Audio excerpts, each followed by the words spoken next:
सरस्वती नदी का क्या महत्व है हरियाणा के इतिहास में? इतिहास के रूप में बात करें या माइथोलॉजी के रूप में बात करें, हम कितना महत्व रखती है सरस्वती नदी हरियाणा के लिए? देखिए, हरियाणा के लिए सरस्वती नदी का अपना बहुत बड़ा महत्व है। आप ये मान के चलें, मैंने एक बार ये पहले भी कहा है कि अगर महाभारत का युद्ध यहाँ पर हुआ था तो महाभारत का युद्ध होने का कारण सरस्वती नदी रही होगी, क्योंकि यहाँ का बड़ा क्षेत्र था, पानी था, पेड़ पौधे थे, बहुत कुछ इस क्षेत्र में अनुकूल था यानी कि, और भगवान श्री कृष्ण ने इसलिए इस धरती को चुना।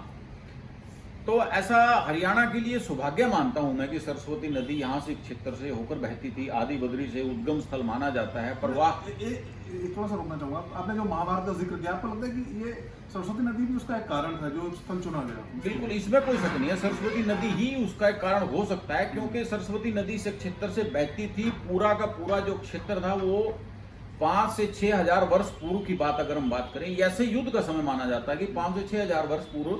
अगर आप गीता का पहला श्लोक देखेंगे तो उसमें धृतराष्ट्र संजय को पूछते हैं कि धर्म क्षेत्र कुरुक्षेत्र में मेरे और मेरे पुत्रों और पांडवों के बीच में युद्ध का क्या चल रहा है। यानी कि इस क्षेत्र को धर्म क्षेत्र माना गया है। ये सरस्वती के किनारे पर था।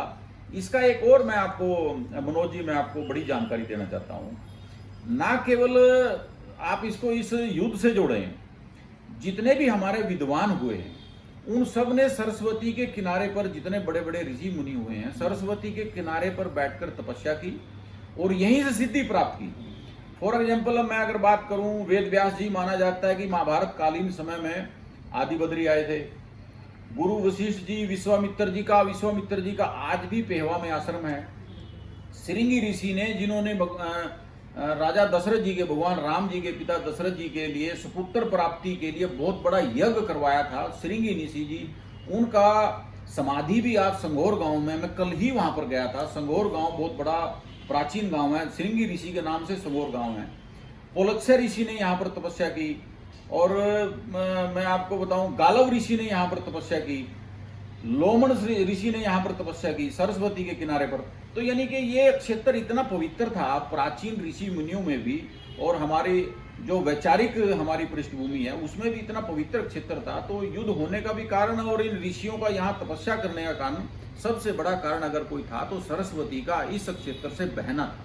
तो जो वेदों में जिन चीज़ों का जिक्र है, आप कह रहे हैं कि वो स्थान चिन्हित हुए हैं और आप वहाँ विजिट कर रहे हैं, और तो वो कनेक्ट हो रहे हैं जिस तरीके से, चाहे कोई वेद हो या कोई हमारी धार्मिक पुस्तक हो जिसमें सरस्वती नदी का जिक्र हो, या उस दौरान किसी घटना का जिक्र हो, जैसे आपने श्रृंगी ऋषि का जिक्र किया, तो वो स्थान मिल रहे हैं आसानी से? बिल्कुल बिल्कुल, सभी स्थान मिल रहे हैं। आप देखें कि अगर आप ऋग्वेद पढ़ें, ऋग्वेद में 75 बार सरस्वती नदी का वर्णन आता है। अच्छा। और आप अगर वामन पुराण पढ़ें, वामन पुराण में तो पूरा अध्याय 33वां अध्याय, 40वां अध्याय सरस्वती को लेकर ही है सारा। और जितने हमारे सामवेद, अर्थवेद, जितने वेद हैं उन सब में भी सरस्वती का कहीं ना कहीं जिक्र आता है। और मैक्सिमम टाइम जितने हमारे ये विद्वान इस क्षेत्र में रहे हैं, मैंने पीछे आपको एक बार बताया भी कि हमारा एक संगम अरुणाई में हमें मिला है।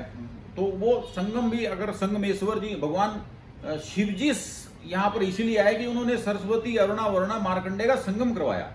और संगमेश्वर जी का नाम भी, अगर अरुणाई मंदिर में आप जाएंगे तो शिव जी का वहां पर नाम शिव नहीं है, वहां पर संगमेश्वर है। संगमेश्वर जिन्होंने इन नदियों का संगम करवाया, इससे बड़ा और कोई सबूत नहीं हो सकता। और माना जाता है कि जो संगमेश्वर हैं वहां पर अरुणाई में, वो एक शक्तिपीठ है, जैसे माता भद्रकाली शक्तिपीठ है। दूर दूर से लोग वहां पर आते हैं और हर साल बगैर किसी उसके, अगर आप वीडियो कई बार देखते होंगे तो बहुत भव्य मेला वहां पर लगता है। तो वहां भी हमें संगम मिला है, उस संगम को भी हम डेवलप कर रहे हैं। तो सिलेबस में तो अब आप इसको शामिल कराने की सोच रहे हैं, लेकिन जो हमारे पौराणिक वेद हैं, पुराण हैं, उनमें इसको पहले शामिल किया गया है। इससे पता लगता है कि नदी का क्या महत्व रहा होगा जब ये यहाँ से बहा करती होगी। बिल्कुल बिल्कुल, आपने सही मेरे मन की बात कही कि जब जिस सिलेबस को पढ़कर जितने ऋषि मुनि विद्वान बने, उस सिलेबस में अगर सरस्वती रही है तो आज के सिलेबस में तो सरस्वती होनी ही चाहिए, ये बात तय है। और मुझे लगता है कि हम इस बात में कामयाब हो जाएंगे। कृष्ण सर, इसके अलावा सरस्वती नदी को धरातल पर लाने के लिए एक तरीके से जैसे भागीरथ ने गंगा जी को लाने के लिए इतनी तपस्या की, आप भी वैसे ही काम कर रहे हैं, तो उसके लिए एक MOU होना था आपका हिमाचल गवर्नमेंट से और एक रिजर्वायर बनना था। कितनी इसमें प्रगति हुई है? और उसके साथ साथ जो घाट हैं कुछ उनका भी निर्माण आप कर रहे हैं, अब क्या चल रहा है? देखिए, मैं अगर भागीरथी प्रयास की बात करूं तो माननीय मुख्यमंत्री जी को श्रेय जाता है और माननीय दर्शन लाल जैन जी को श्रेय जाता है। मैं तो एक माध्यम हूं और इनके माध्यम से जो काम चल रहा है, MOU को लेकर भी हमारा हिमाचल गवर्नमेंट के साथ जो डैम को लेकर MOU का इशू था वो रिजोल्व हो गया है। उन्होंने एक बोर्ड गठन करने के लिए हमसे कहा है, वो बोर्ड भी गठन हो गया है, तो उसमें कोई इशू नहीं है। जो तय सीमा है समय की, उस सीमा अनुसार काम शुरू हो जाएगा। और कुछ कितने घाट आप बनाने जा रहे हैं, कहाँ कहाँ बनेंगे? देखिए, हमारे लिए संयोग की बात है कि 100 के करीब गांव हमारे इस पर पड़ते हैं, जिनमें हमारे घाट भी बने हुए हैं। कुछ मंदिर 38 से 39 मंदिर, बहुत प्राचीन मंदिर बने हुए हैं।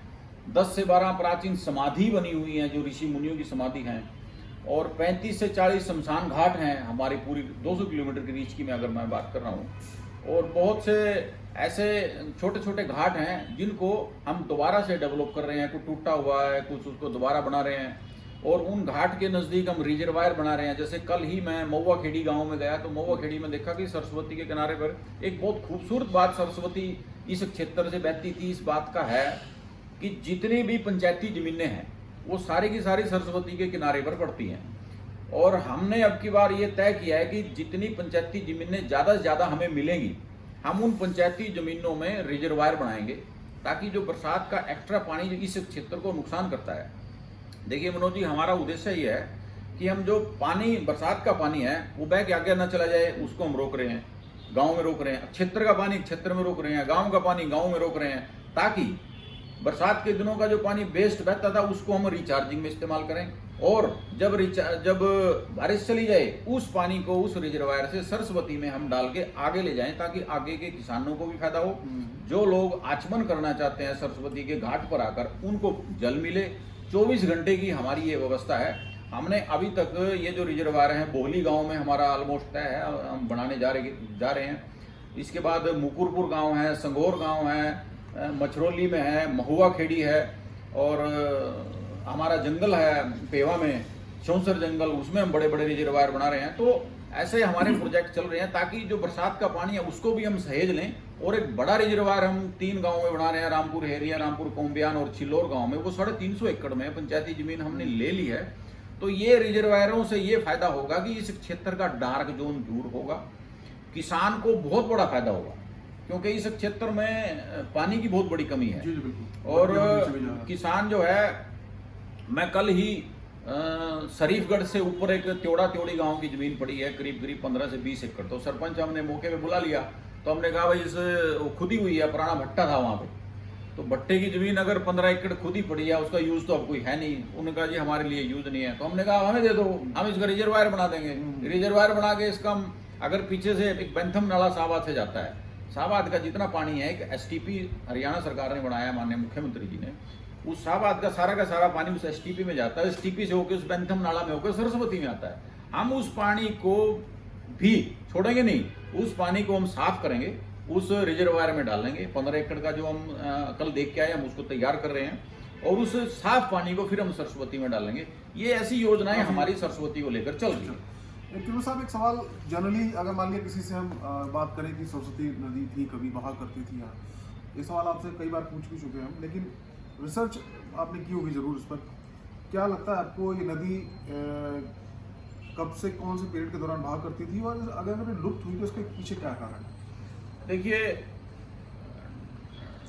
मानना यह जाता है कि 5 से 6 हजार वर्ष पूर्व जो घटनाएं कुछ घटी धरती की, अगर ज्योग्राफी की बात करें तो टेक्टोनिक मूवमेंट उनको बोलते हैं, जैसे भूकंप जिनको बोलते हैं, कि सरस्वती का क्षेत्र ऊपर उठ गया, गंगा जमुना का क्षेत्र नीचे रह गया, और इनका पानी इधर उधर चला गया। सरस्वती का पानी माना ही जाता है कि कुछ विद्वान बोलते हैं कि 5 से 7 हजार वर्ष पहले तक महाभारत का जब युद्ध हुआ कि उस वक्त भी सरस्वती बहती थी, ये माना जाता है। कुछ विद्वान इसको थोड़ा आगे भी ले जाते हैं, 4000 वर्ष पहले भी ले जाते हैं कि 4000 वर्ष तक भी सरस्वती बहती थी। फिर हमारे इस बोर्ड ने इसरो के साथ MOU किया हुआ है, इसरो के साथ हमारा जो नेशनल एजेंसी है हमारी, तो इसरो ने जब सैटेलाइट से इसका चित्र लिया तो आज भी सरस्वती पीछे हिमालय के ग्लेशियर से लेकर नीचे बंदरपूंछ नीचे तक, बंदरपूंछ हमारा ग्लेशियर है, वहां से लेकर नीचे तक रण ऑफ कच्छ तक आज भी सरस्वती के पैलियो चैनल नजर आते हैं। तो ये बहुत बड़ी बात है। नक्शा भी आपको मैं दिखाऊंगा, उस नक्शे में आज भी ये पैलियो चैनल आज भी नजर आते हैं। और मैं आपको एक बड़ी बात अगर बोल दूं, मैं आपको, जितनी भी हमारी ये सिंधु सभ्यता थी, ये सिंधु सभ्यता ना केवल इतनी थी कि ये सिर्फ सिंधु घाटी तक थी, ये सरस्वती सिंधु सभ्यता थी। इस सभ्यता पे अगर आप हरियाणा की बात करें, जो राखी गढ़ी सबसे प्राचीन सभ्यता निकली है, उसके बाद हड़प्पा की बात करें, मोहनजोदड़ो की बात करें, और अभी हमारे लिए और आपके लिए कितनी खुशी की बात है कि धौलावीरा जो रण ऑफ कच्छ की लास्ट में पड़ता है, धौलावीरा को आज अभी करीब करीब 2 से 3 महीने पहले यूनेस्को ने वर्ल्ड हेरिटेज साइट घोषित किया है। ये इससे बड़ी बात नहीं हो सकती कि कोई ऐसी साइट जो सरस्वती के किनारे पे पड़ती हो उसको वर्ल्ड हेरिटेज साइट घोषित कर दिया हो। यही रास्ता था सरस्वती के बहने का, रण ऑफ कच्छ में जाती थी वहीं से। तो ये सारी चीजें कनेक्ट होती हैं कि एक संस्कृति इतनी बड़ी नदी के किनारे जो संस्कृति थी, वो नदी के किनारे ही पनप सकती है, बगैर नदी के नहीं पनप सकती है। पानी जब खत्म हुआ, पानी चला गया, तो वो संस्कृति आहिस्ता आहिस्ता डाइवर्ट हुई। तो ऐसा बहुत सी बातों पे अभी शोध हमारा भी जारी है। और ये जो जैसे हड़प्पा संस्कृति अब तो पाकिस्तान में, मोहनजोदड़ो पाकिस्तान में है, राखी गढ़ी हमारा हरियाणा में है, और धौलावीरा की बात करें गुजरात के लास्ट में पड़ता है, पूरा राजस्थान होके जाता है। आज भी राजस्थान के और गुजरात के पैलियो चैनल्स की जो तस्वीर है इसरो के द्वारा दी गई, आज भी हमारे पास है। तो इससे बड़े सबूत और कुछ नहीं हो सकता। मेरा एक अंतिम प्रश्न है किरण साहब, जो इंटरनेशनल गीता माफ कीजिएगा जो सरस्वती महोत्सव है, या हर साल मनाते हैं, इस बार क्या कहते हैं? जी बिल्कुल, आपने ठीक सवाल पूछा मनोज जी। पिछली बार हमने सरस्वती महोत्सव मनाया था, 3 दिवसीय सरस्वती महोत्सव, अंतर्राष्ट्रीय सरस्वती महोत्सव होता है। अब की बार भी हम 3, 4, 5 फरवरी को सरस्वती महोत्सव मना रहे हैं। 3 तारीख को हम आदि बद्री में इसका शुभारंभ करेंगे, माननीय मुख्यमंत्री जी को अभी हमने लिखा है। और 4 तारीख को हमारी इंटरनेशनल कॉन्फ्रेंस होगी, जिसमें देश के और विदेशों के साइंटिस्ट सारी कॉन्फ्रेंस में शामिल हो गए, जो पंजाब यूनिवर्सिटी में हम करने जा रहे हैं। और एक कॉन्फ्रेंस हम कुरुक्षेत्र में करेंगे, विद्या भारती में। और तीसरा जो लास्ट दिन होता है, उस दिन हम पेवा में 100 कुंडीय हवन यज्ञ करके 100 कुंड हम लगाएंगे आदि बद्री में, और 100 कुंड हम करेंगे पेवा में। और 259 गांव, घाट, शमशान घाट, मंदिर, 259 पूरी 200 किलोमीटर की रीच में हमारे पड़ते हैं। उन 259 के 59 घाट पर, इन मंदिरों में हम हवन यज्ञ उस दिन करेंगे, क्योंकि ऋषि मुनियों की पद्धति है कि जो व्यक्ति सरस्वती के किनारे पर तपस्या करता है, हवन यज्ञ करता है, उसको सिद्धि प्राप्त होती है। तो उसको लेकर भी हम ये तैयारी में लगे हुए।